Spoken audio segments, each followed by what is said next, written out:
Greetings and salutation, friends. It's time for Friday Night Draw. It's been forever and a day. We are back. I'm here with Rodney Fyke, as we used to always be. How we doing? We're doing just fine. How are you, my friend? How are you? Doing good. Going a little batty, but good. Exactly. Mr. Justin Butler is in the house already. What's up, Justin? How goes it, sir? I think I missed you this morning. Edward's in the house. What's up, Edward? How you doing? What is going on? Trying to find our stream. I was going to share it to one of the new Facebook groups that I was just made privy to here. New groups. So, hey, we're back. It's Friday Night Draw time. Since we haven't done this in a while, we got our fine two friends in here. Why don't you tell all the other folks that might join in where to find you on the interwebs, Rodney? Well, let's see. You can go, if you are so inclined, to Rodney Fyke Art on Facebook, Instagram, and the Twitch. You can also go to the Hasm YouTube channels and check me out there. Or you can go to hasm.com. That's HAZZUM.com.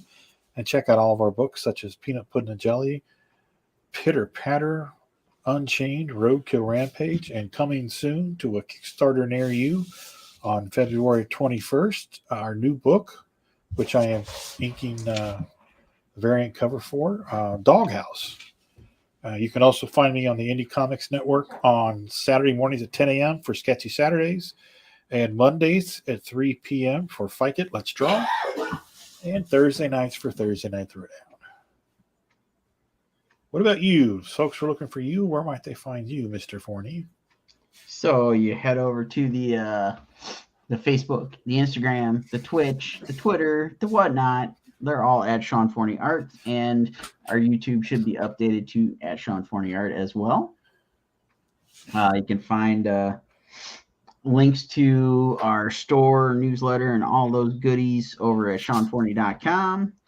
And watch me stream Monday through Fridays, 10 a.m. Eastern. Stream for about a half hour on all the good, lovely social media channels.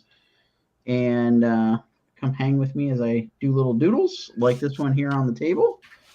And I think that should about cover all of it. There you go. I would say that's a little more than a doodle. Yeah. Mr.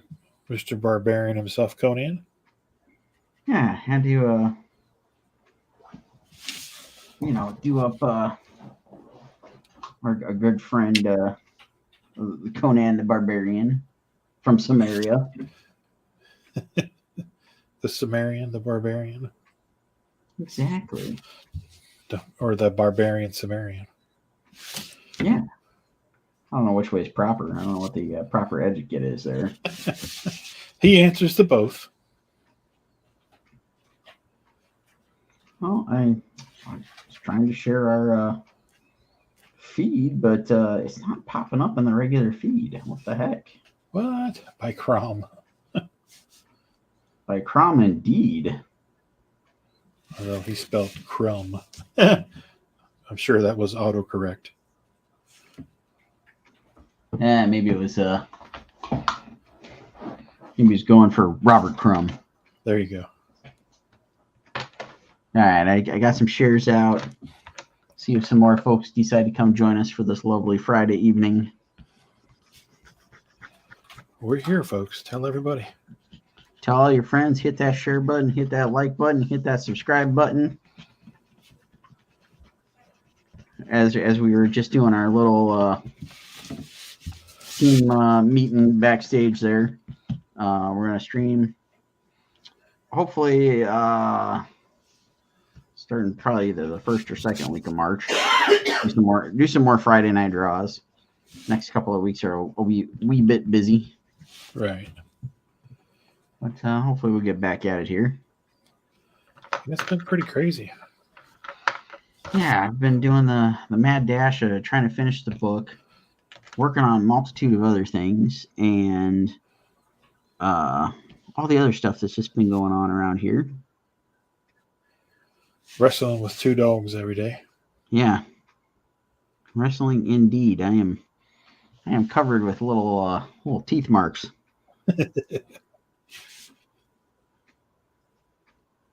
Nibble nips. Yeah.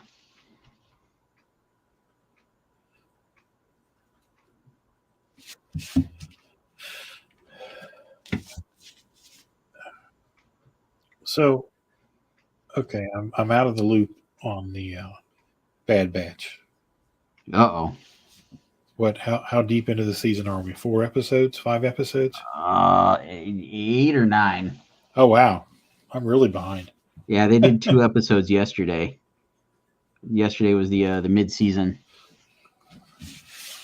Keith asked a pretty pertinent question there. Yeah, from the dogs or Steph? From the dogs.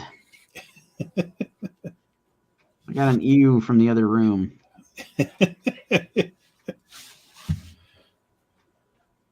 Yeah, it was they either did episode excuse me, geez.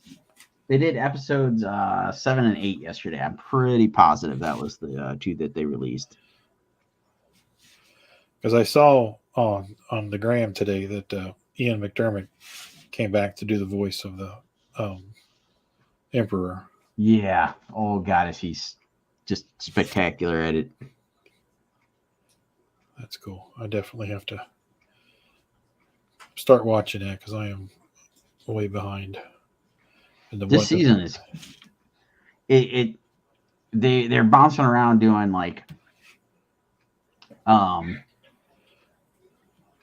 you'll do like the main big overarching story type thing, and then you jump off and do like a little side quest. Right. And but it's all still interconnected. In these last 2 episodes, I'm really impressed with what they did for it being an animated series. They're taking it pretty seriously, and it's pretty close in tone to Andor. Really? Yeah.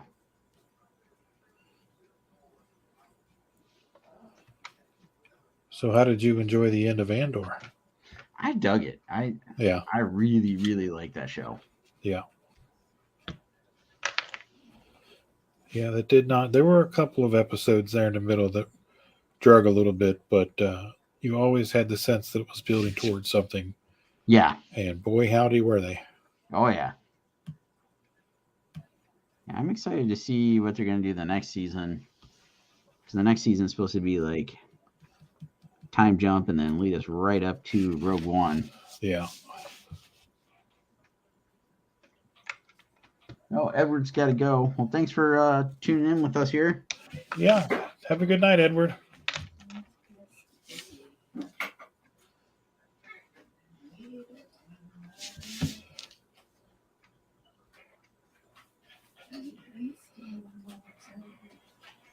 So you ready for the excitement and hype that is Ant-Man and Wasp: Quantumania? You know, to be honest with you, I've been so busy that like I've seen the commercials 100 times every day during the week, but it, like many things that I see on TV during the day, I just hear it. Yeah. Because I'm not watching it. So right. I've heard the commercials about 200 times in the last 2 weeks. But I don't know. I don't have any plans. Usually I go with Max Taekwondo school, and they all, the guy that owns the school will buy up 50 tickets or whatever, and we'll all go in a big group, but I haven't heard anything. So I don't know. I'll eventually see it, but I'm excited for it because the Ant-Man movies have been some of my more favorite Marvel movies. just because they're fun.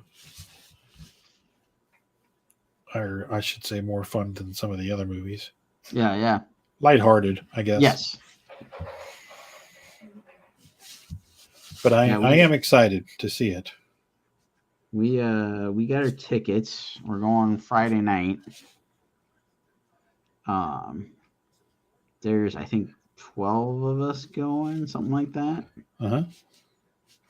I've tried to stay away from watching too many of the trailers and stuff because I don't want to get spoiled. But like I'm really I don't know, I'm really interested to see how Kang is going to play into all this and how sad and depressing this story could possibly get. Yeah. Well, I mean, that's the thing with this character is he's a time master, a time traveler. So it could go any way. Yeah. So who knows?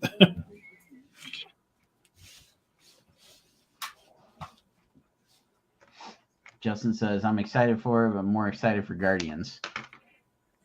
Yeah. Which I'm definitely excited for Guardians. And that one too. That one looks like it could go a pretty sad route. So I still need to watch the holiday special. Oh, yeah. Because we were talking about Kevin Bacon last night. Yes, he is great in it. Yeah. I was watching, I follow him on Instagram, and he made a post yesterday. Him and Kira were on there, and he was playing his acoustic guitar and singing. And, I know that Kevin can sing, but Kira started singing backing vocals. And I was like, oh, wow, she can really sing. And she had this little toy, like, goat figurine. It was like about this big. And she was holding it and had a bass on the bottom of it. And I guess there was a button on the bottom of whenever she depressed it, the goat would go. So Kevin would sing something and she'd hit them. Nice. It was pretty funny. But yeah, it reminded me that I haven't, because Richard brought up the holiday special. I was like, I haven't even seen that. So that's on my to-do list. Yeah, it's fun. There's excuse me, there's definitely some stuff that leads into the next movie and all that. When does Guardians come out? May. May. Like Free Comic Book Day weekend. Oh, okay. Not too far off. Yeah. There's gonna be a lot of movie watching this spring and summer. I saw a picture of Jonah Hill the other day. Somebody posted it, and he is yoked. I saw that. I saw it this morning. Excuse me, as a matter of fact. Yeah, people are speculating that he's doing a Marvel movie because he's so yoked. It's possible. I haven't heard anything, but I can see that. We watched his new movie with Eddie Murphy on Netflix. We did too. Yeah, it was pretty good. Yeah. I enjoyed it. I thought it was funny. Yeah. Well, I know people are thinking like, oh, I could be doing a Marvel movie. I don't know, like where all the stuff is with all the DC stuff, but just popped into my head as you were saying that. I know they're doing Hal Jordan and John Stewart for the Green Lanterns, right? But I think he could make a pretty good Guy Gardner. I could see that. I was really surprised how like leading man looking he looked, lean like that and muscular. I was like, wow, he's actually a decent looking guy when he's this size. I was like, okay, this could work. So who knows? I'm kind of waiting now to see exactly what he's up to. Yeah. I'm sure we'll be hearing something soon.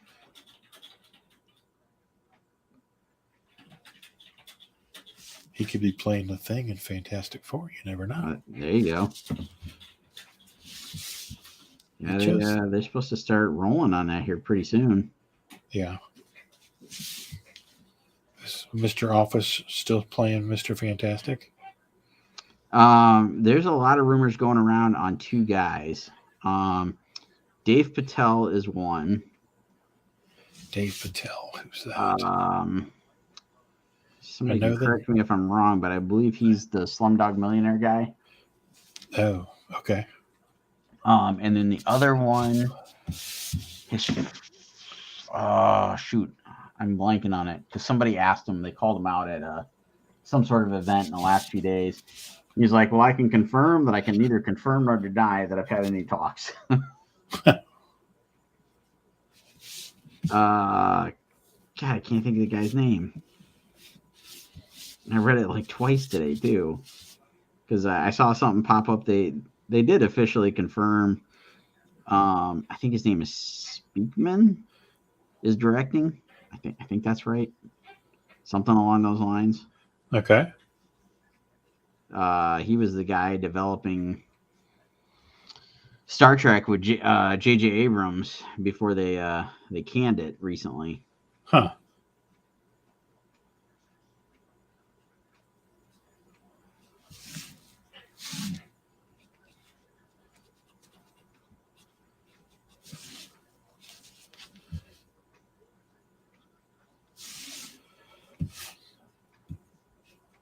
So I gotta get caught up on my Bad Batch, and I gotta watch the Guardians Christmas or holiday special.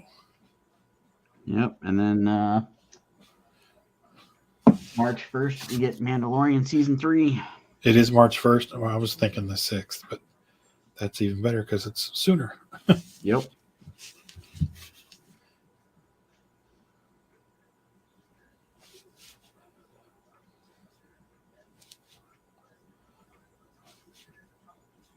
So we're gonna have some Bad Batch and Mandalorian running in tandem because Bad Batch doesn't end till the end of March. Really? How many episodes is it this season?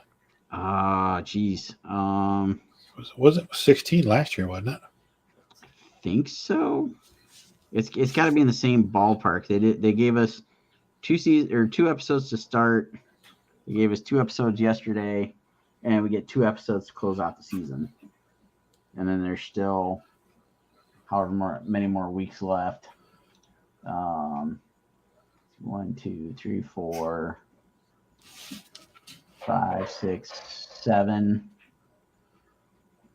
So 7, 8 more episodes to go. Huh. I think that's right.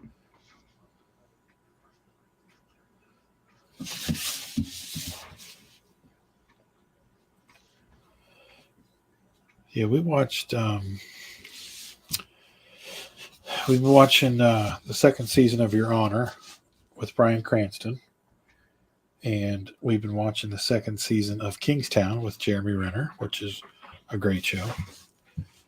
And we watched a series on, it was either Netflix or Showtime, with Stanley Tucci and David Tennant called Inside Man. And it was only 3 episodes. And they've left it for a cliffhanger, so we're thinking there's going to be a second season. But it was kind of odd that it was only 3 episodes. Yeah, that's really strange. Yeah. But it's really good because Stanley Tucci plays a death row lawyer. He's on death row for killing his wife. And people come to him because I guess he's like an idiot savant with details and stuff. And he helps people solve cases, but only like cases that'll be redeeming cases that he's trying to make good for the bad that he did killing his wife. And his cellmate neighbor is this big black guy, and he's very funny. He has a photographic memory, so he goes to all of the interviews with all of his clients with him, so he can talk to him about the case. And he is a serial killer. He like killed all these people, and he skinned them, and he made furniture out of them, and all this different stuff. Jesus! But it's the way they talk about it. It's Stanley always, when he tells people about the guy, he tells them wrong, and then he corrects them, and he speaks very proper, and it's just so funny. And he's a serial killer, but he's got this hilarious sense of humor, and it's just funny. Nice. So if you get a chance, you got to check it out. Yeah, we'll have to look that one up. I'm trying to think of what all we watched lately. We last night just finished up National Treasure. Okay. A while back we watched The Crown, the latest season. And we started watching Last of Us.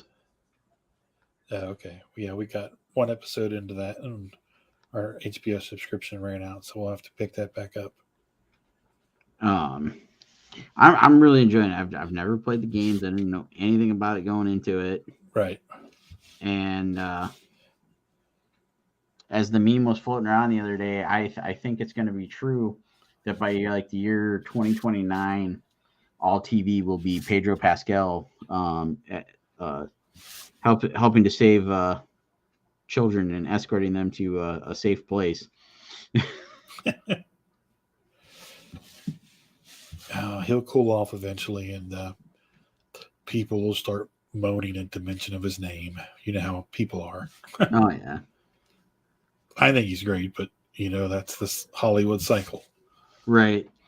Yeah. No, I'm digging what he's doing. It's I don't know. It's an intriguing story, intriguing concept with everything of how they're playing it. And I know they've changed some stuff from the games as far as like how the zombies or whatever they are, like how they function and how they're created. And I don't know. I think it works. Yeah, I mean, from what we saw of the first episode, we enjoyed it. So I definitely look forward to watching the rest of it. I hear barking puppies. Yep. It's Mikey's time of the evening to bark at nonsense. Let's go bananas hour. Yeah. He's been doing it like all day. Like yesterday it was really nice, and so all these people were out, walking and doing all this, and he's just sitting there just barking his head off for hours straight. Ooh. I was losing it a little bit. Yeah, the best thing about Sherman is he doesn't bark.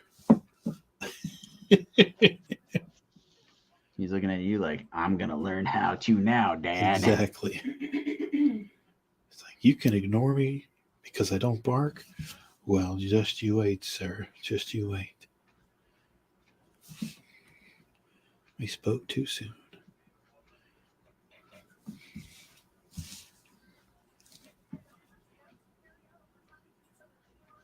So speaking of all these barking dogs, I hear you got some dogs of your own. That's right.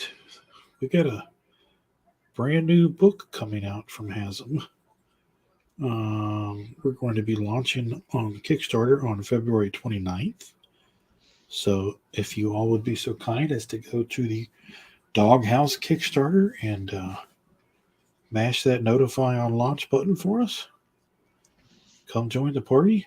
It's be a rock roaring good time. It's a funny book. It's about a couple of detectives. Our main characters here are Shirako and Rubs, and they are detectives. They are investigating the murder of somebody that owns the bar. And There'll be a couple people in there that you might recognize, Sean, from a story that you illustrated for Pitter Patter. Ooh. It's the more seedy side of the Pitter Patter universe. The dogs. So we got the growth of the Pitter Patterverse, huh? Yeah, these guys all reside south of the Tuna Tunnel, so that it's the more seedier side of town, if you will. Do they get there on the Red Rocket Express? Very well could. Very well could. So, if that kind of stuff makes you giggle and laugh, that's what this book is. It's my more ornery sense of humor. And if anybody that knows me knows that I have a really ornery sense of humor. Sean, I know, is very well aware. So yeah, it's just, what's so funny about that is I was writing the scene and it just came to me and I wrote it down and then without even thinking about it. And then I sat there and I looked at it and I just started giggling. Like, oh yeah, that's perfect. So we went with the Tuna Tunnel. That is awesome. Yeah. But we initially had an idea. Keith says, "What the what now?" Yeah, Keith. The boys they live on the south side of the Tuna Tunnel in the Pitter Patter universe. This is where Doghouse takes place. The bar called the Doghouse. So yeah, issue 1's coming out. We're launching a Kickstarter for it on February 21st. So please go to the Kickstarter page of Doghouse and click on that notify on launch button. And you can check out the artwork. C. Michael Lanning did the artwork, pencils and inks, and I am coloring the interiors of it. And yeah, it's a lot of fun. It's ornery silliness wrapped around a murder mystery. Mm-hmm. So I think everybody will enjoy it. So it's I feel like it's kind of like Howard the Duck meets, like Animaniacs with Looney Tunes or something like that. It's just silliness on top of silliness. I like it. You sold me a Tuna Tunnel.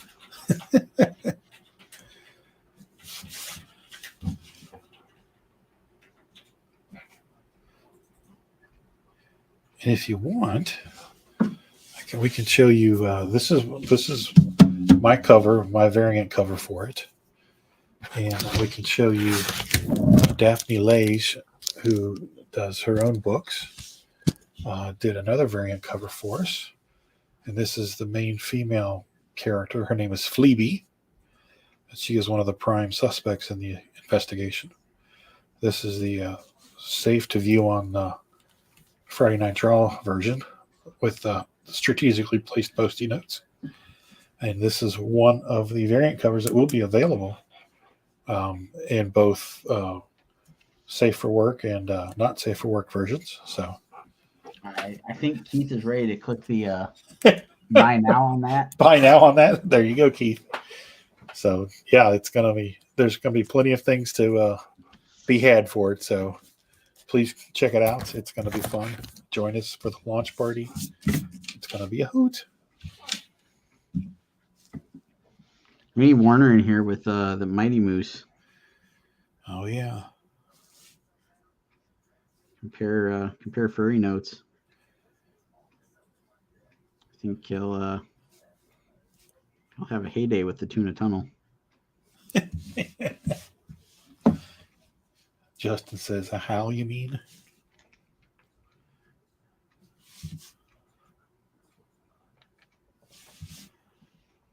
it's a lot of fun. I finally get to write my silly Henri humor.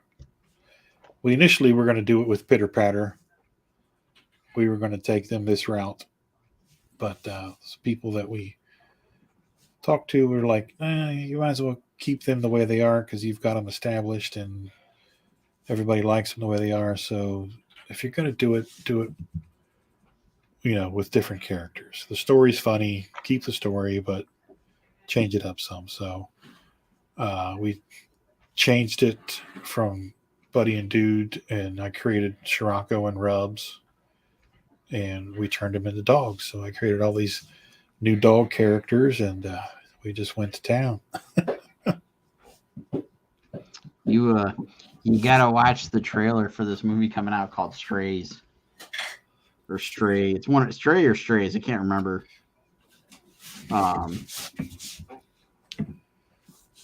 It's pretty damn funny and pretty damn raunchy from what I got in the trailer. It's I think it's Will Ferrell and Bill Hader, I think, are the two in it. Okay. But yeah, it's some stray dogs going around town and coming up with some plans that I can't repeat on here. So you gotta check out the Red Band trailer. And it's called Strays? Strays or Stray? I can't remember which. Okay. Shouldn't be too hard to find. They released the trailer a day or so ago. We can do that.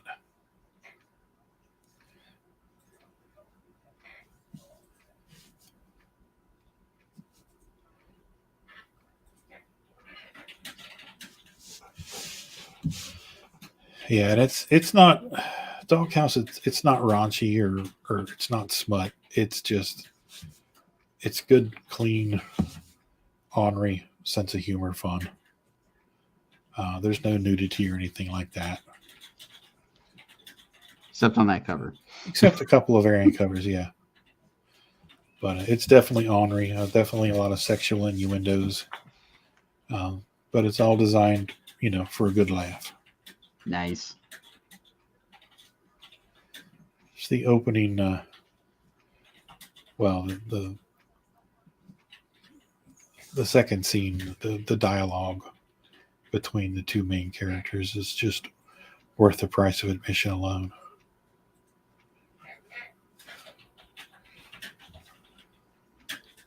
And I'll leave it at that.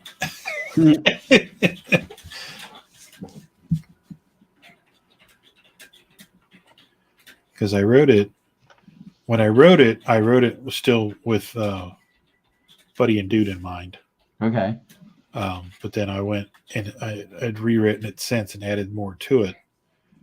And we'd sent it off to an editor and we were rewording stuff here and there. And I came up with a couple extra lines for it and added those in it too. So just, another joke.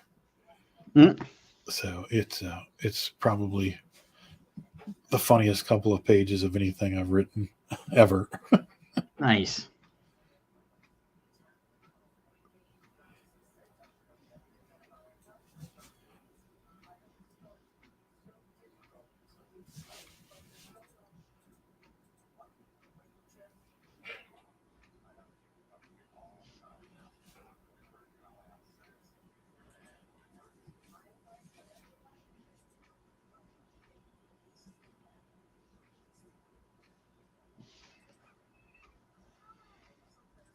Sorry, so many fills to do on the Conan.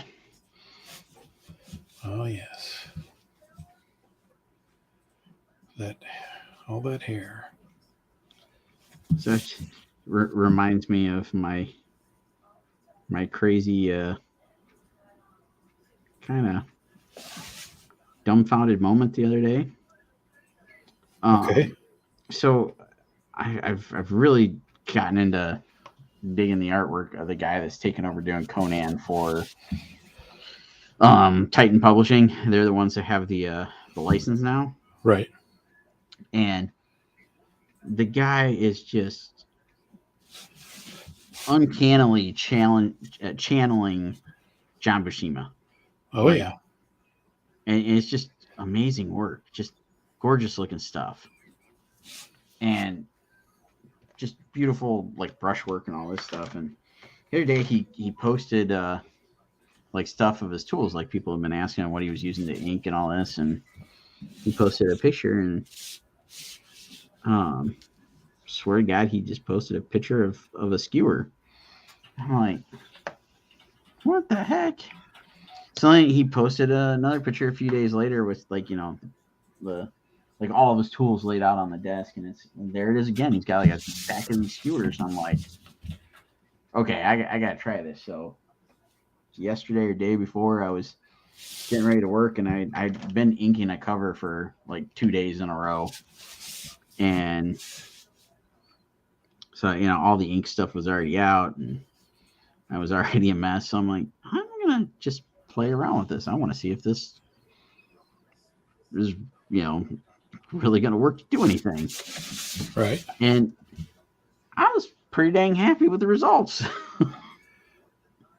Just a plain old skewer, and it gives you kind of a like I think it's on this piece of paper here. So I was like scribbling around. Can't really tell because of all the other mishmash of stuff, but like all these stroke marks were made with a skewer. They're nice, clean, like like it doesn't flex, so it doesn't have any weight to it, you know, weight differentials. But you know, if you were doing something where you need some straight lines and stuff, it'd be perfect for it.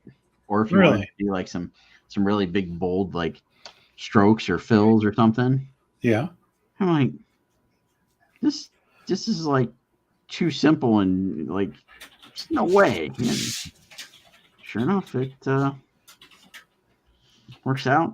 I was like I said, I was happy with what results I was getting with it just in the quick try. That's pretty cool. I'm gonna have to try that. Yeah. So I got the boss on hunt for some small skewers for me. Huh. Because they make them for doing like the scratch board art. Yeah. And that looks like that's all guys use. And I'm like, we can get some of those. Wood carries those.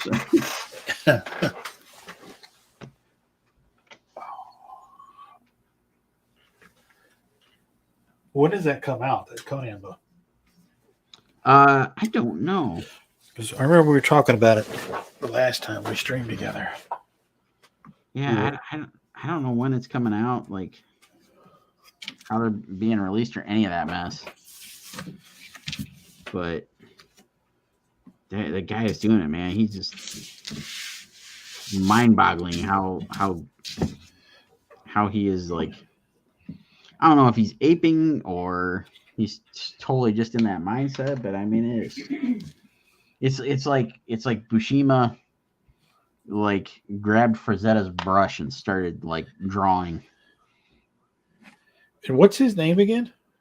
I want to say Roberto Delatorre. Okay.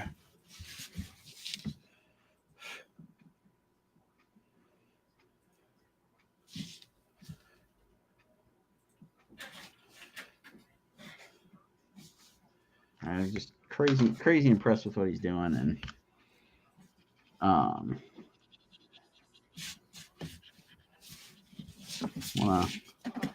want to try some of those tricks out on. I don't know, do me up another Conan piece or something, and kind of try to get some of that vibe going. Hell yeah. Might be in for another Conan Renaissance here when that book comes out. Yeah. Which is fine with me. I like me some Conan.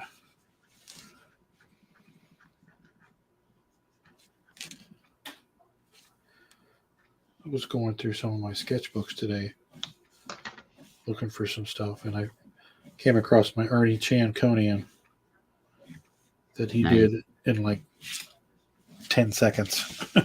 Nice.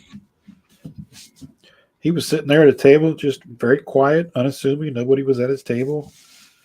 And I had walked past him until I looked and saw his name, Ernie Chan, and it stopped me dead in my tracks. And I had my sketchbook, and I asked him if he'd do me a real quick Conan. And I handed him the book, and he had a paintbrush, and he dipped it in some ink, and he did a little swab, blew on it, handed it back to me, and there was Conan. That's awesome. Yeah, it's pretty amazing.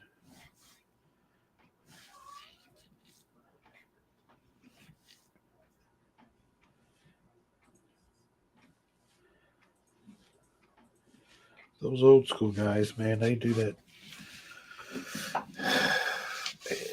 I want to say, I'm going to say effortlessly, but I don't mean that to be short selling them in any way, because you and I know how much work goes into something looking easy. Oh, yeah. But it was just blew me away. Definitely. Yeah, I'm always baffled by folks that can do that. Well, it was funny because I looked at it and I thought to myself, 1,000 things go through your mind at once, and how quick and effortless that was, and how I tend to overthink things so much when I'm doing the artwork, and you really become your own worst enemy. Oh, yeah. Like he just did something that I will cherish forever, and it took him 10 seconds to do because he's been doing it for so long. Yeah.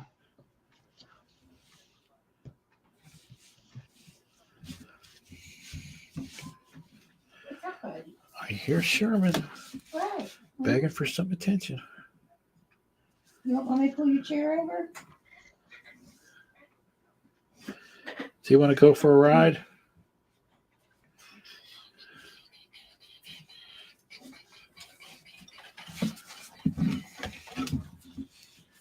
He's got Going this for a ride? Come on.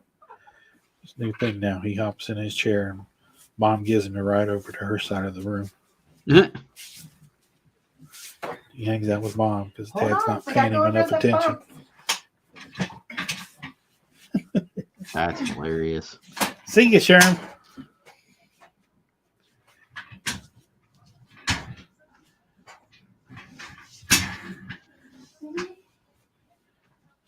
Come on, buddy. Come here. Come on, get up here with Mom. Come on. Come on. Come up here. Here, I'll pull it over. Come here. Come on, come here. He's not spoiled at all. Nope. Neither of these two crazy dogs. I know. I feel the same way.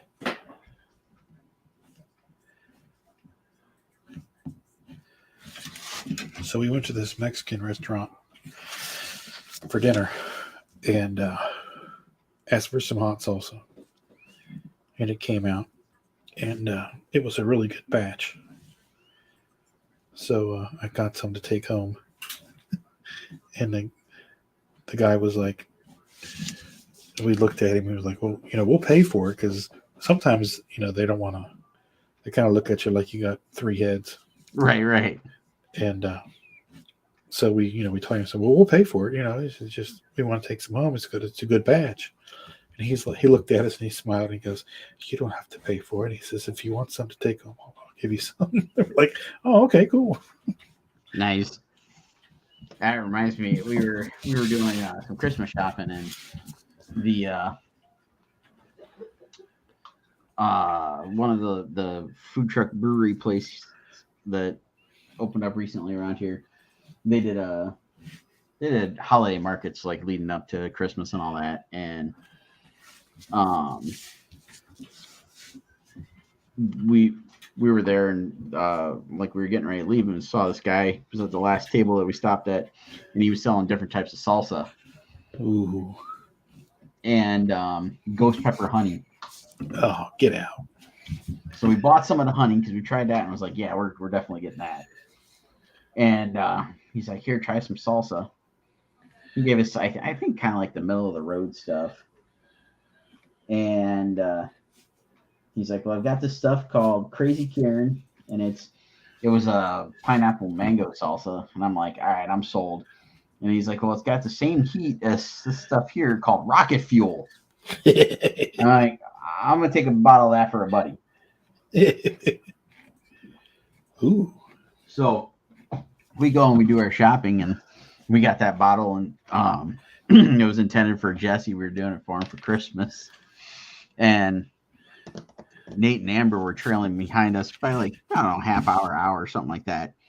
And they were coming to meet us to, I don't remember what the heck we were doing, but we were getting together later that day. And they stopped by the same place and were like, yeah, so we got Jesse a bottle of this hot salsa. I'm like, funny. We did too.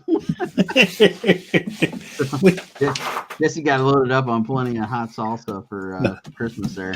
Nice. He hit the jackpot and didn't even have to go anywhere. Yeah.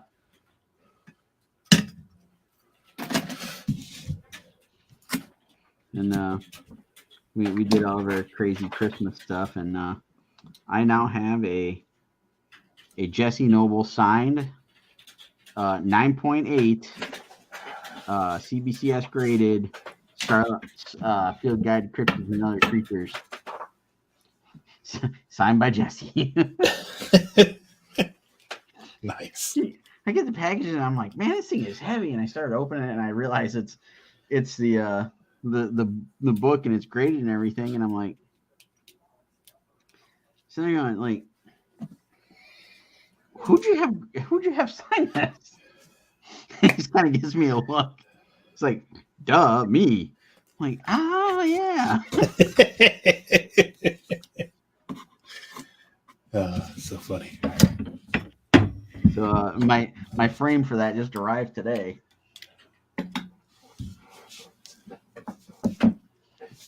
Very cool.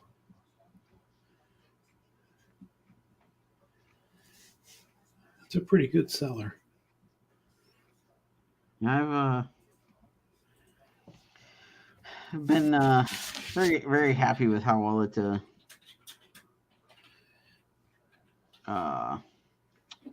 goes over and everything. And we were doing a little bit of con prepping last weekend, and that was something we decided. It's like in preparation of all the different stuff. It's like, yeah, we need to do a few more of these things, get some more cryptid stuff rolling. Yeah, we whenever we sell Cincinnati Cabinet Curiosities, we don't even have to sell that. I mean, it sells itself. When they hear local legends and lore, they're like throwing their money at us. Yeah, I'm just always amazed like how well it like gets received as soon as you start mentioning what's in it. And then like I'm also always amazed by people who are like, well, have you heard of such and such? And it's like, no, you gotta write that down. That's going in volume 2. Yeah. And then we always mention the field guide, and they're like, okay, we'll throw that in too. So we ended up selling 3 books instead of 1. Did you show my daddy picture? I did. It was very well received. Can I take it back? You can. Good, it's mine. Good, it's mine. Yeah, I think Justin's already ready to claim it. I think that's his Kickstarter package right there. Well, he can't have the original. That's hers. She's made that abundantly clear. Come here, buddy. But you can get the variant cover for sure.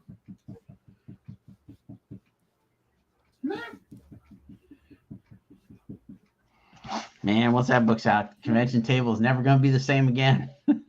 Oh, I know. You're going to be getting all sorts of requests. That's okay.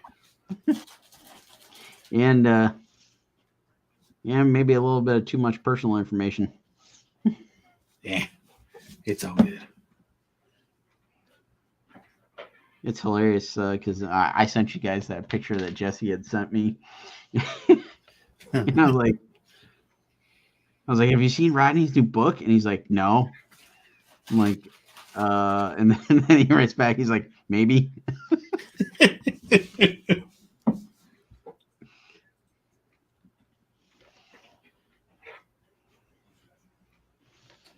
Yeah, it's been so much fun.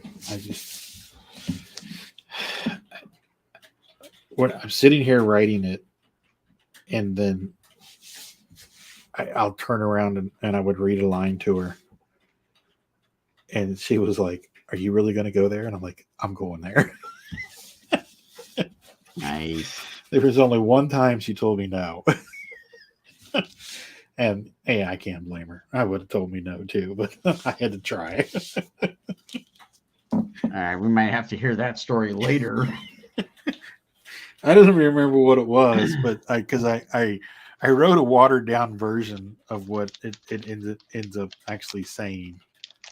But yeah, it's I couldn't even get it out. I was laughing so hard when I finally got it out. She looked at me like I was nuts.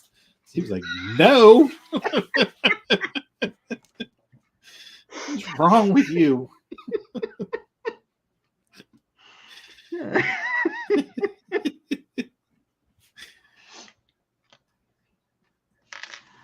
I think that right there is a line that needs to go in there. When I finally got it out, she looked at me like I was nuts. That's what she said.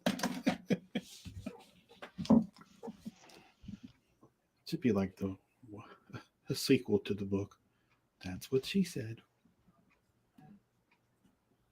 A spinoff.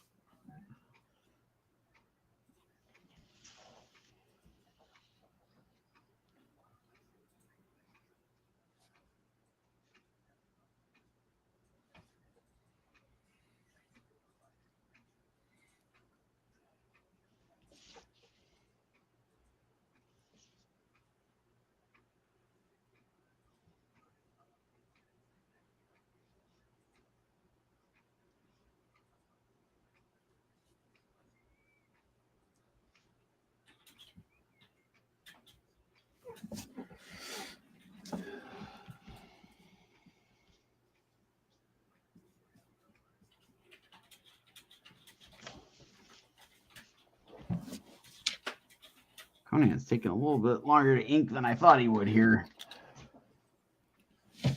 I had another sketch cover done up in preparation, thinking, well, I'll dive in and start working on this one. But Conan's taking some efforting here. I hate when that happens.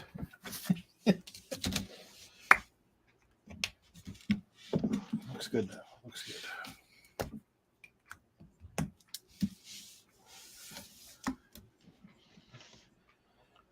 Where we at? There we go.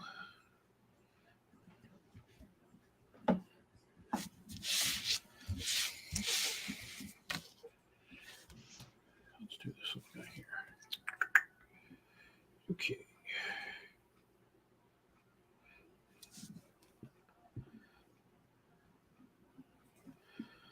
Came up with a pretty good special effect too. Actually, if you go to the Tina's page, you'll see the page that I'm talking about. It's got the blue light effect from the blue light lamp. Black light lamp, I'm trying to say. Okay. When they're searching for evidence, we'll say. Looking for the old DNA. Yeah, exactly. But I knew how to do it, but I just hadn't done it in so long. And it was just like I did it, but then I forgot to put a feather on the mask so the edges of the beam were harsh. And I was like, we can't do that. I got to go back. And so I had to, and thankfully they were all on their own layer. So I just deleted the first two because there was like 4 or 5 beams on the one page, and I did the first 2, and then I kept looking at them going, something's not right. I'm forgetting something. And I was like, okay, that's what it is. I need to feather the mask before I put the effects on it, so the beams, the lines aren't so harsh on the beams. And I did it, and I was like, oh yeah, that's it. But it's just funny. Well, it's funny. Like last week I had to make some changes for a file that somebody else had colored, and I get the file, and this thing is massive. And I open it up, and there's all these adjustment layers like all over the place. And I've never really used adjustment layers. I just never fiddled with them, other than for like a couple of random things here and there. I've found some stuff that's useful. Right. And like I sit there and I'm like trying to reverse engineer what somebody's done. And I'm sitting there going, okay, where's this thing go? Where's that go? And a lot of it was like the masking, like you were talking about. It's like, so then I had to go in and reverse engineer, like, okay, how do they do the mask? Why did they do it this way? It was a trip. Oh yeah. And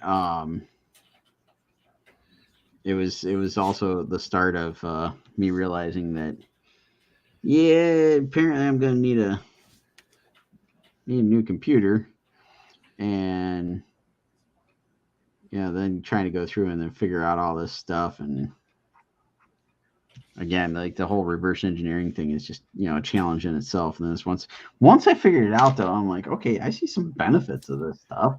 Yeah. Oh yeah. I mean, and the thing is, it's stuff that I did before, when I was doing it on a much more regular basis, but I just hadn't done it in so long, and I really had to sit and think about it. Okay, you mask this, and then you do a modification, and then you feather that, and blah blah blah, all that. The drill. Yeah. And if you're not doing it regularly, it's you don't retain like a process to figure it out again. Yeah. You don't retain it. So it's like when I was doing back in the day when we were working on Angel Wars. Back in the 90s? Yeah, back in the 90s. I really studied the way Brian Haberlin did glass in Spawn and on Sam and Twitch. And I was trying to mimic that. And, when I figured it out, I was trying to, show my studio mate, just color everything that's on the other side of the glass like there's nothing else there. And then mask off the glass and fill it with a sky blue paintbrush. Just paint over what's underneath, and then use your white for your highlights and your burn tool for shadows. And you've got transparent glass. And he wasn't getting it. So I sat him down and I showed him how to do it. And he was like, okay, you could see that eureka moment when it came together for him. He's like, oh, I see. Yep. I said it's just so wild how some of this stuff will just smacks you right in the face. Yeah. And that's totally what I was doing with like trying to figure this stuff out, like going back in and figuring out, okay, who, how, where, why, and what. And then once I figured it out, it's like, oh. Like, so some of it I ended up using on the next thing I had to do, because I'm like, I forget the word for it. It was like non-destructive changes, basically, is what it allowed me to do. So I wasn't like screwing up any of the artwork. Huh. And I'm like, okay, this is kind of helpful now. But man, it was. Do what? Who taught you that? I don't know. Somebody that couldn't tell me what the file was I was trying to figure out. My lovely wife figured out some of the layers for me, but we sat there and stared at this one forever.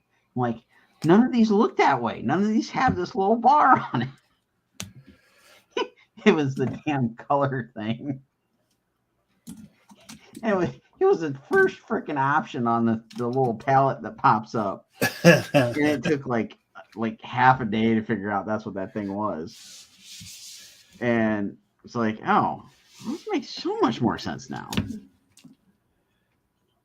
Yeah, the funny thing about Photoshop is there's 10 ways to do the same thing. Oh, yeah. and nobody does the same.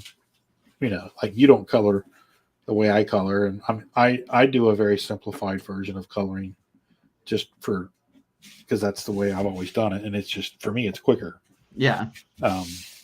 So it's just I mean, even like when I'm inking your stuff, you want your stuff set up a certain way, and it's not necessarily something that I would do. So you gotta work together to get what is wanted, and I always find it fascinating that everybody's achieving the same goal, but everybody goes about it differently. Yeah. That was a trip on some of the Scarlet pages. Because Nate was also helping out with inks, and I did this one page where I did like basically half of the page was like all digital because it's a big shot of a building, right? And like I'm sitting there doing all this stuff, and I'm doing it on the iPad and Clip Studio because it's just easier, right? And then I got thinking about it. I'm like, well, crap, I don't know what Nate's using to ink. Is he using Clip Studio or is he using Procreate? And so, like, I ended up getting the page where I wanted it. I'm like, are you using Clip Studio when you're inking? It's like, yeah. I'm like, okay, cool. It saves me a lot of time. So I set up the file and I said, here, just ignore all this. This is already done. Just do the rest of it. And he kind of surprised me. Like, I had a character in front of these buildings, and he ended up going ahead and inking the character. And, I was able to mash all this stuff together. I was like, all right, this works. I'm like, hell yeah. I was sitting there going, oh God, this thing's going to be like a nightmare to piece together. And it went together a little too smoothly. You were kind of scared, weren't you? Oh yeah. Like, what am I doing wrong?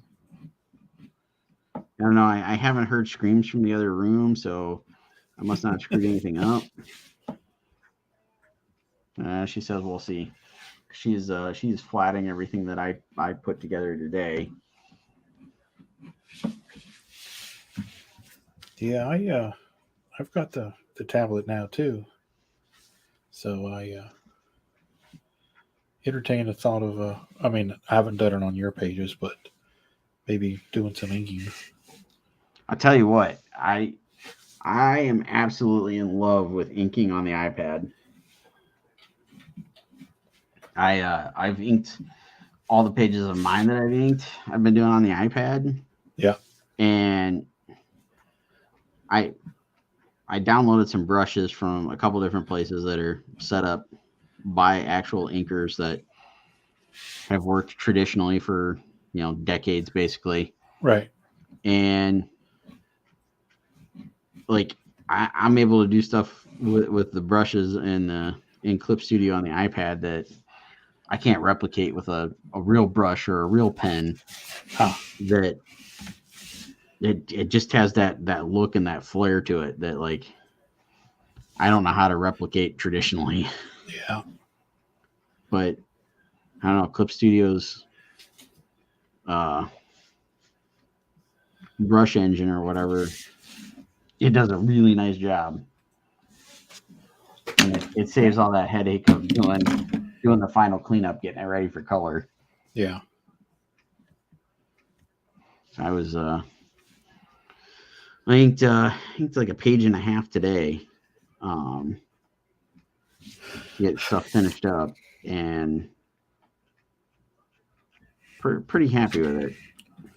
That's good.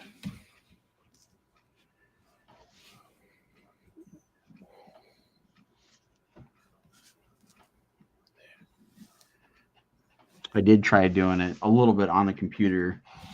Same brushes, same everything, but the Wacom tablet setup is like, slightly different than using the Apple Pencil. Right. And what really threw me for a loop was like most of the stuff I was inking on the tablet, I had the brush size set at 7, and that was pretty universal. I could get nice thick to thin pretty much anywhere that was working. Every once in a while would have to make it a little bit bigger, a little bit smaller. And I go on the computer and I like try to set the brush the same way, and it's like, nope, this doesn't work the same way. I had to set it to like 30. Oh, Jesus. Yeah, it was a little wild. That's a big difference. Yeah.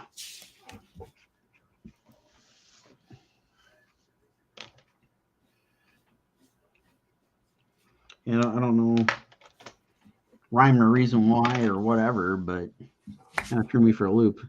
Huh. It was like, I don't know. Something also, like, I'm sure some of it's like the pressure sensitivity and the settings on the iPad versus what I've got on the computer on the Wacom. Right. But like the control just wasn't the same. I couldn't do my thick to thin exactly the same way. But I kind of figured out some stuff quickly while I was working on there to get it to do what I wanted. Well, that's good. Yeah, like I said, getting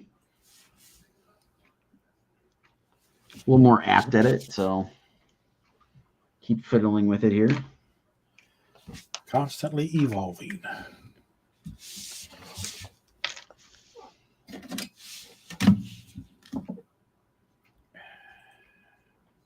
And it's been a couple of months of that type of stuff. Like I don't think I got it while we were last streaming before the holidays hit and everything, but I picked up an airbrush at Harbor Freight. Oh yeah, you did mention that. So I got to use it on a sketch cover with the Copic airbrush setup. Okay. It worked really well. Looking forward to trying that out some more. And Steph ordered me some paints. So at some point when I get some stuff caught up, dive in a little bit to doing some actual airbrush painting. That'll be cool. I'll look forward to seeing that. Yeah, I am jonesing to break out some paints and some paints and get to painting. Get to painting. Finishing up the book first, and then I think the two people that are watching have heard me talk about it most of this week, but producer A has been kicking some major behind and put together all the pages for an upcoming art book. Looks like right now 1 of 3. That's right. I did see her mention that in response to Chris Ennett. Yes. Yeah, she went through my gobbledygook of mess. I spent like here and there over the course of like a week. I gathered up all the files, and it's like I'll say it was like sketch covers or something. Right. Like before I was even finished like gathering everything up, it's like, well, I've got 100 and some images. And then it's like, then we did the covers. And it's like, well, there's another couple hundred here. And like we just, kept compiling everything into the folder. And Steph taught herself a little bit of InDesign over the course of a few days and some YouTube videos. And started laying out the pages. And she's like, okay, I'm done. I'm like, well, that was quick. Because she was waiting on me to get some more stuff set up the flat. So, right. Which I gave her 5-6 more pages today, something like that. Because I had 2 from you, 3 from Nate, and then I did 3, I think.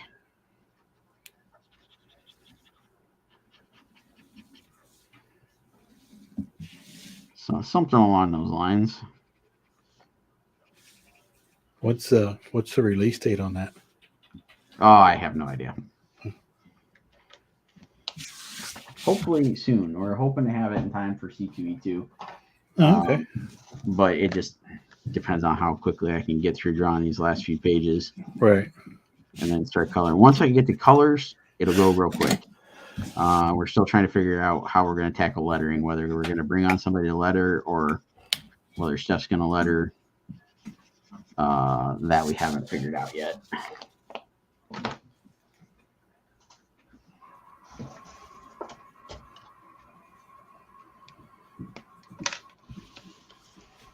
Slowly but surely, we're getting there. That's all you got to do. Just making progress.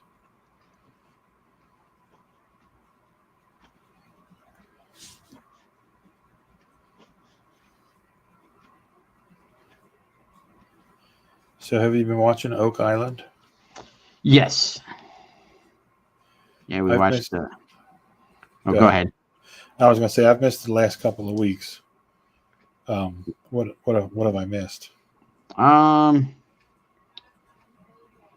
Seth says not watching anything. I don't know. They found some interesting stuff. On that new plot of land that they got. Yeah. And it's interesting because it was like that's where the Samuel Ball guy lived. Yeah. And the last night's episode, or well, a couple nights, but we watched it last night. They started finding like a bunch of like size. I can't say the damn word. So like somebody had been, prepping the land and keeping it cut and all that kind of stuff. So they found some stuff with that, and they found. I guess it had been a few years ago. Rick and I think Dan Blankenship were out, or maybe it was Dave. I don't remember which one now. They found this well, and I don't know much about wells, but Rick's thing was it seemed really odd. We were out there in the dead of winter, and it wasn't frozen, and everything else was. Right. So I don't know. I would assume a well would freeze, but I don't know anything about it, so I was kind of intrigued by it. And they go out and they took the one guy that does all the water studies, and they had him test the water, and it tested positive for silver. But what really baffled me is this well was only like 3 to 4 feet deep. And I'm like, I thought wells were like 10, 20 feet deep or something. Yeah. You just dig down till you get groundwater, but it seemed really weird. It was so shallow. Well, I think a lot of that depends on how far down you have to go to hit that. Yeah. And there's some other oddities about where it's placed, because it's very close to the shore. So it's like you'd think you'd be getting salt water coming in there. Yeah.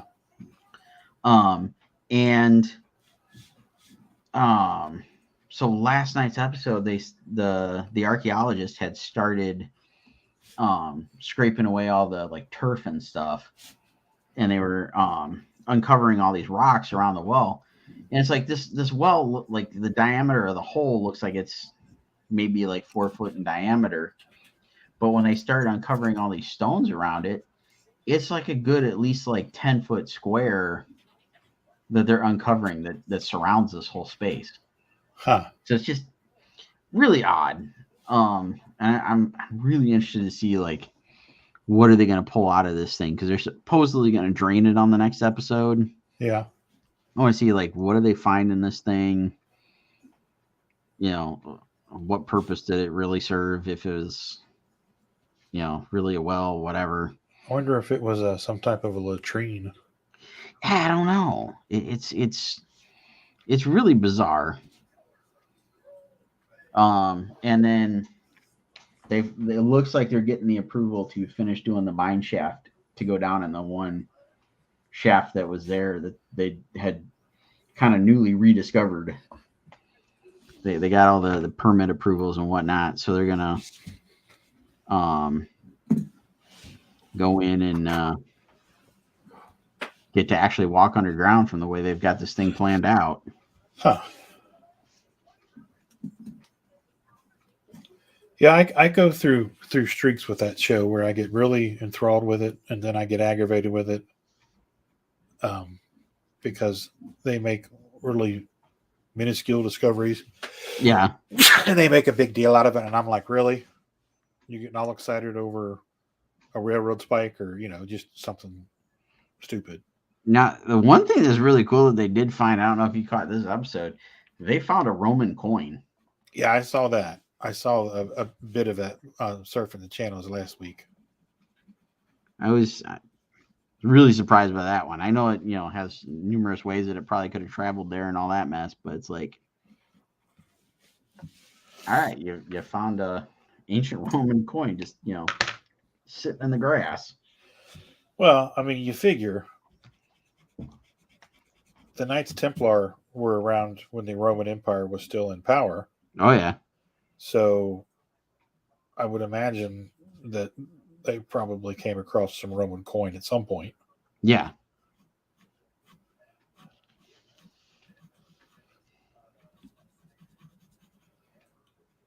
I don't know. I haven't written my Templar story yet. I'm working on it.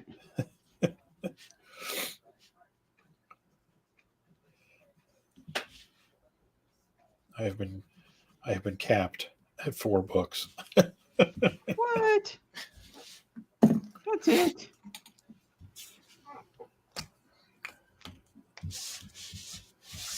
He said inside is Al Capone's vault. Maybe Hoffa's there too.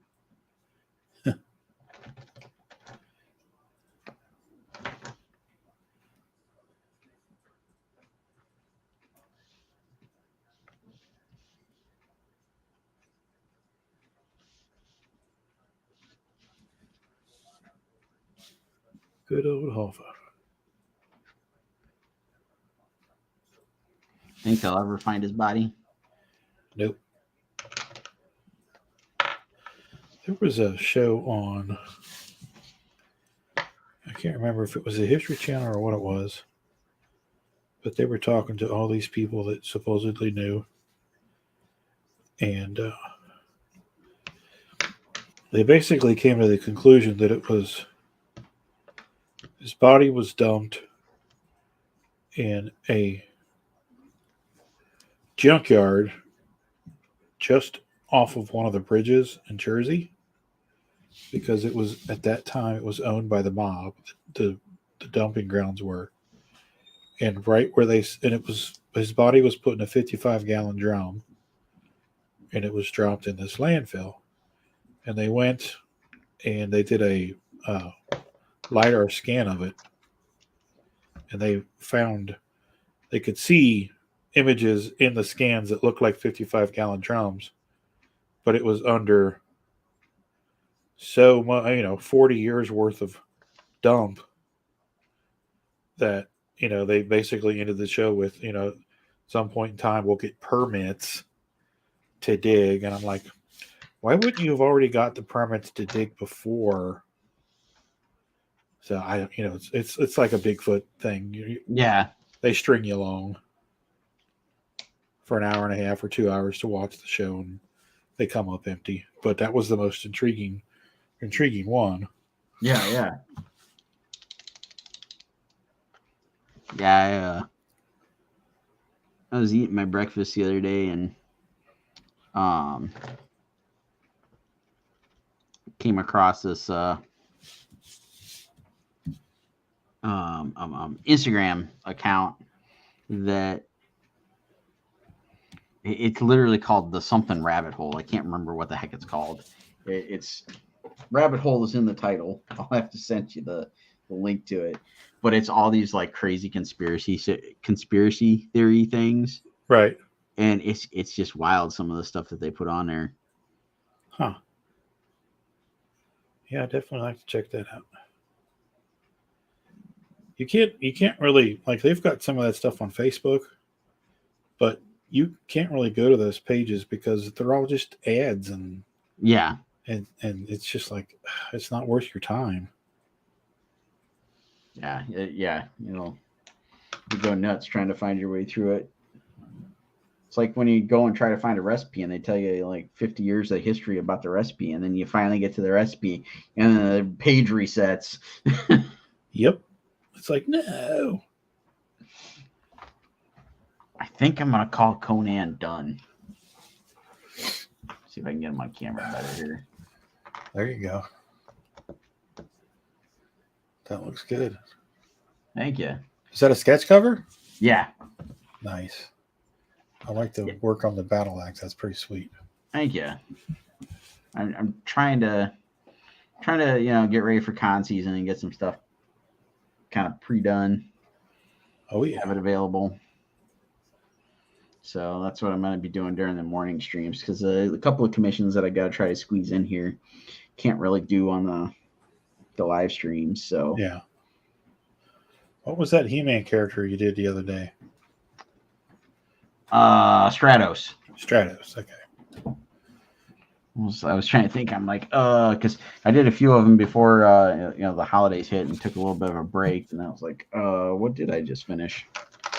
So we got the Power Con coming up this summer. So trying to do some stuff that's going to tie into that convention. Boy, that's going to be weird. With David not being there this year. What's that? Power any Power Rangers convention. Oh, it's not Power Rangers. Oh, you're talking to He-Man. My bad. Yeah. I got you though. I got you. my franchises mixed up. Which they're not only a He-Man convention anymore, but that was their history. That's where they started out. Okay. But yeah, they're doing year 2 in Columbus here. I don't know what number PowerCon it is for them. They've been doing it for a while now, but I've been wanting to go for ages, and now this is in my backyard. It's like, let's do it to it, Captain. Yep. So Brian K. Borgman, Nate Lovett, and us, we got a big booth space.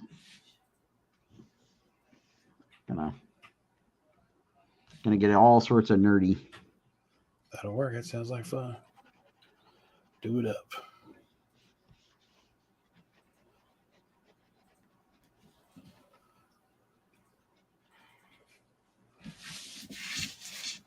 That's why I wanted Gargoyles covers anyway, but I figured I'd do a Gargoyles cover to throw in the mix, get some 80s and 90s cartoons laid down. Oh yeah. But dear God, is this paper hard to see on? I was going to say, that's pretty dark. Yeah, and it's like the way the light hits it, it's like either the pencil's shiny or I can't see it at all.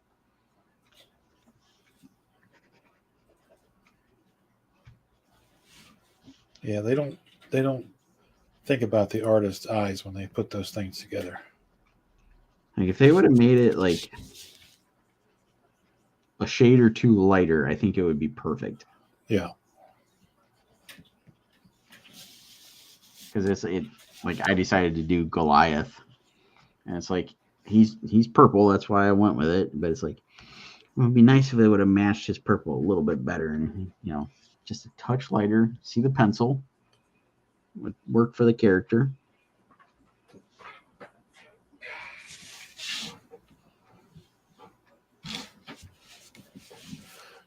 I did a Goliath a couple months back. 9x12.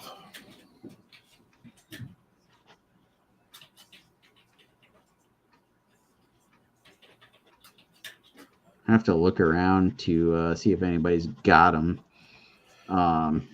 They did release some Darkwing Duck blanks too.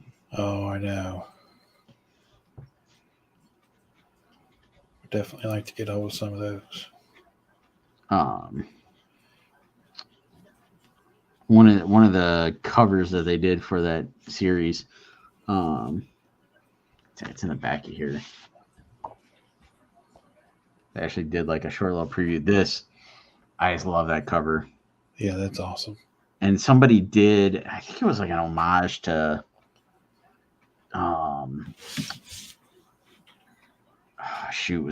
Dark Knight Returns, I think. I'll have to I've seen that. I know what you're talking about. And it's just like, oh, this is like perfect to do like all sorts of crazy like sketches with Darkwing Duck.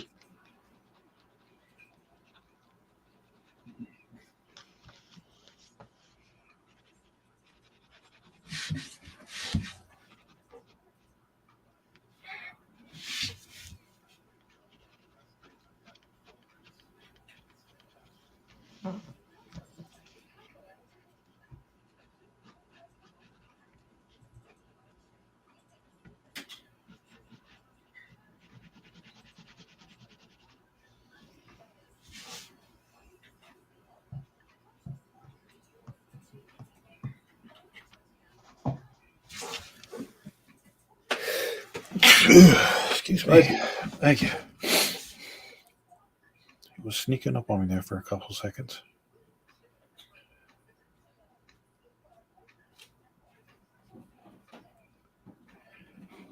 Hopefully you were moved far away from the paper and didn't like leave a giant streak or ink streak across the page. Oh no, I stifled most of it, but I definitely put my hand over my mouth and turned my head away from the board.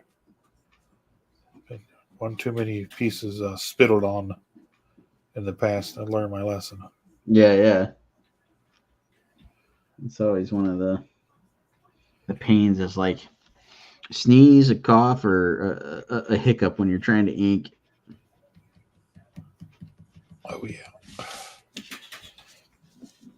It's funny, when I was doing this checkerboard the first time, I did it the bigger pattern, and it was too big for the field of depth. So I basically took the squares that I had and cut them in 4. Nice. And it works so much better.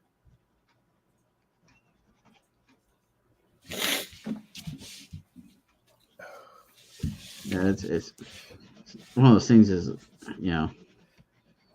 getting to doing something and you get so wrapped up in it, you don't realize stuff like that until you take that step back finally and go, ooh, yeah, I need to change that. Yeah.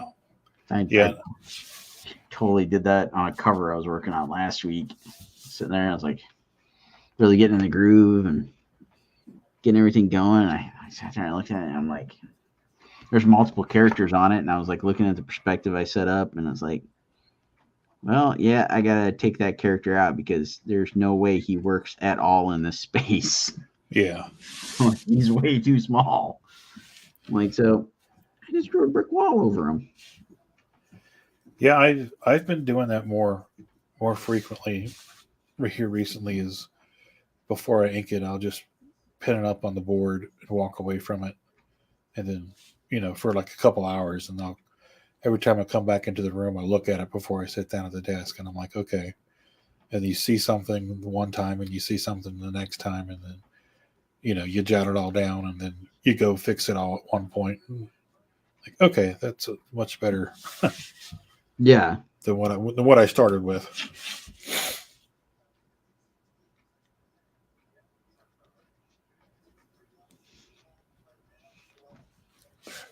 Yeah, save some of those headaches before you get too far into it. Exactly.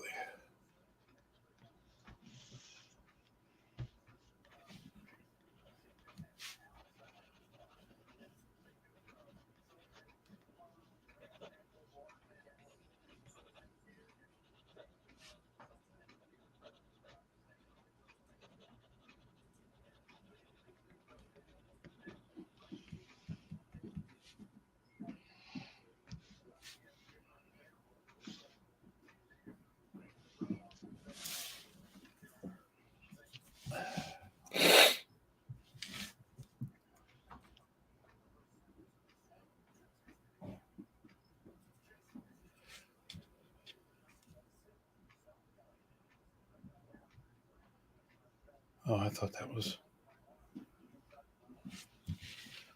Oak Island, but it's Ancient Aliens. The Ancient Aliens. I haven't watched Ancient Aliens in quite a while. I've had it on. Actually, I didn't have it on at all last week. It's just the couple of new episodes that I've seen, and the new season just started in January. I feel like they're just rehashes of 10-year-old episodes. Mm-hmm. I think it's just getting to the point where they've covered everything they know. They're covering stuff twice, and it's just like, okay, you don't have anything new, so do something else. So I've actually been trying to find other things, but I don't watch. I listen. Yeah. So. Yeah, it's definitely been a struggle lately to find stuff to like listen to because it's like these are stuff that I really want to watch, so it's like I don't want to listen to it. Well, you know what? What I found interesting is they had the Lost Books of the Bible on the History Channel a couple of months ago, and I taped that, and then there was another one. I can't remember what it was, but it had to deal with stuff in the Bible, the ancient religions and stuff from the ancient world, and that stuff to me is just as interesting as Ancient Aliens because nobody knows what really happened back then. It's all speculation. It was all stuff that's been written down and translated and retranslated by man for man's benefit. So I just get so into that kind of stuff, and it's for guys like us, it's just fuel for stories. Oh yeah. I want to watch the History's Greatest Mysteries, the thing that Lawrence Fishburne hosts. Yeah. And so we don't get the History Channel, so I say I gotta wait till it's available online, or like I do with Oak Island. I gotta buy the season through Amazon or something. So right. I don't know. At some point, I want to see how much of the Lawrence Fishburne show I can watch, and then Pierce Brosnan's doing one. Yes, the Greatest Heists. Yeah, Greatest Heist. Yes, that looks like it could be a good show. Yeah, I actually watched the Bruce Lee History's Greatest Mysteries again.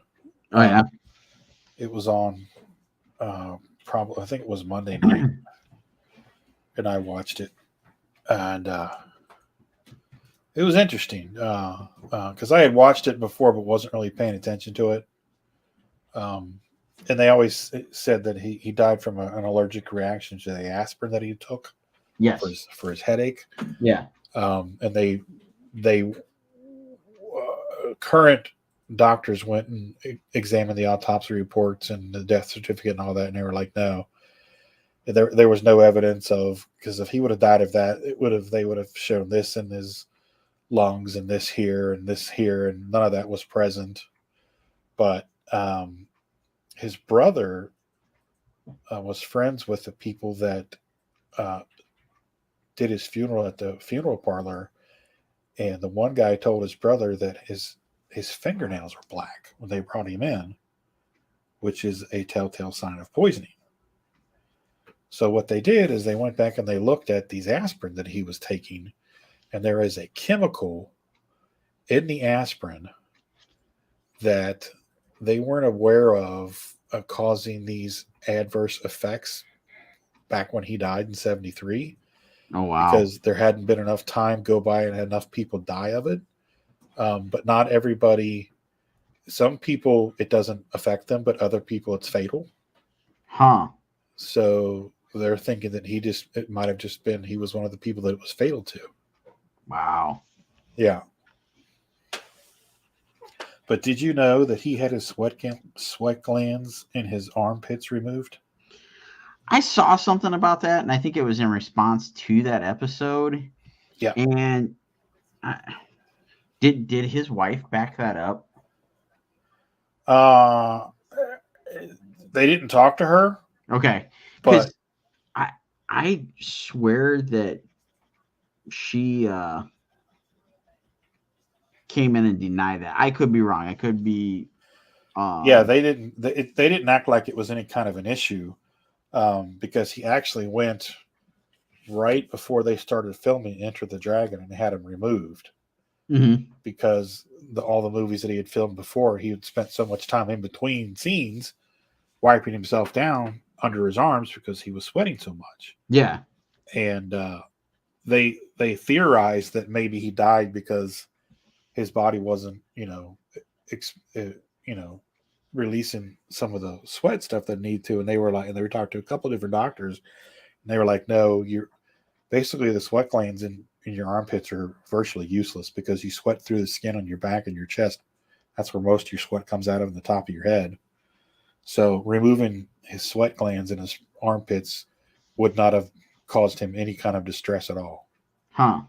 I was like, that's interesting, because it's like I saw the episode the first time and like was half paying attention to it, and I was really paying attention to it the other night, and I was like, oh wow, okay, I didn't catch this the first time, so it was pretty informative. Yeah, this time around. I definitely want to check that out. Steph just said she's had kids that have had that done, had the short glands removed. Huh. Yeah, apparently he was very vain. Oh yeah.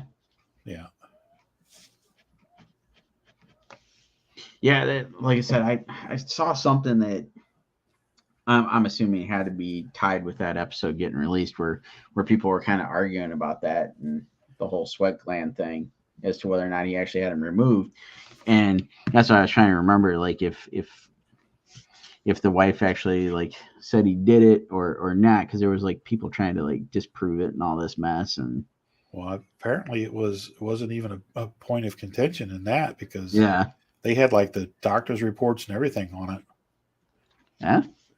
Yeah. So it apparently it happened. It's so crazy. Yeah.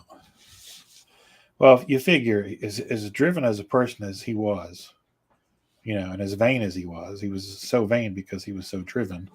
Yeah. He was on a mission to, heighten the awareness of Asian actors in America. That was his goal. Oh, yeah. So anything he could do to give himself what he perceived as being edge, he was going to do. Oh, yeah.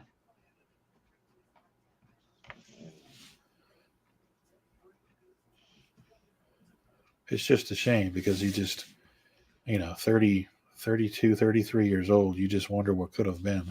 Oh, yeah. Yeah, I mean, like, not only just like the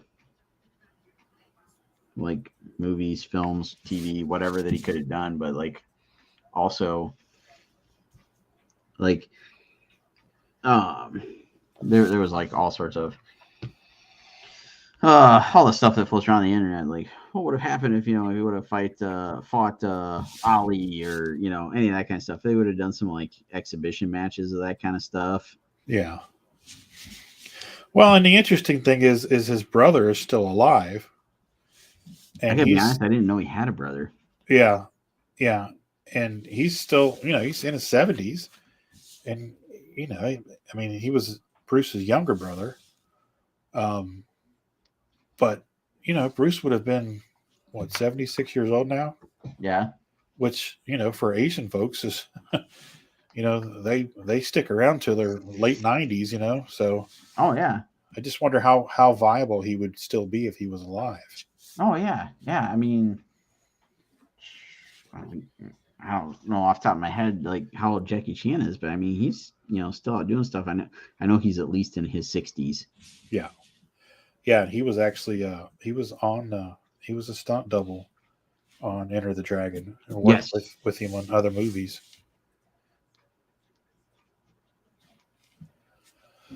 So, I don't know what is coulda shouldas. Yeah. Wait till you see Ian Chase did a Doghouse cover for us. Oh yeah. You guys are saying that. Yeah, I'm definitely looking forward to seeing what he does. Oh, it's done. It's done. Is it? Okay. Yes, and it's stunning. Because that, it's not like it's out of his wheelhouse, but it just seems so out of what I would picture Ian wanting to do. So I am definitely intrigued. He captured the essence of the feel of the book. I mean, it just has a noir look to it, and when I saw it, I was like, "Oh my god!" It's just, I just love it. I can't say enough good about it. And I made sure to let him know how happy I was. Nice.